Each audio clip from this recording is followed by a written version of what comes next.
मी शारदा महादेव स्वामी धर्माबाद येथून रहिवासी असून माझ्या पतीने 2004 मध्ये फ्लॅट घेतला होता। त्याच्यानंतर आम्ही तिथं जाऊन पाठी बी लावली।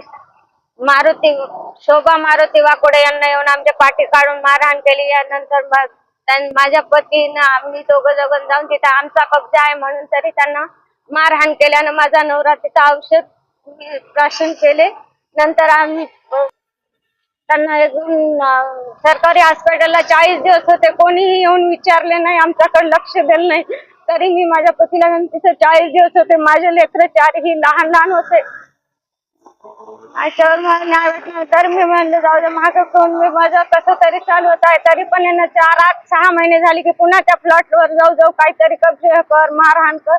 अजूनही आता नगरपालिकेमध्ये जाऊन सुद्धा सांगितले, पोलीस स्टेशनला जाऊनही सांगितले की माझ्या जागेवर अतिक्रमण करत आहे, तरी कोणी लक्ष देत नाही। त्यांना बांधकाम परवानगी भेटली म्हणून मी ते बी जाऊन सांगितले, तरी पण त्यांना माझ्यावर लक्ष केलं नाही। म्हणून आज मी इथं अन्न त्याग उपोषणाला बसले।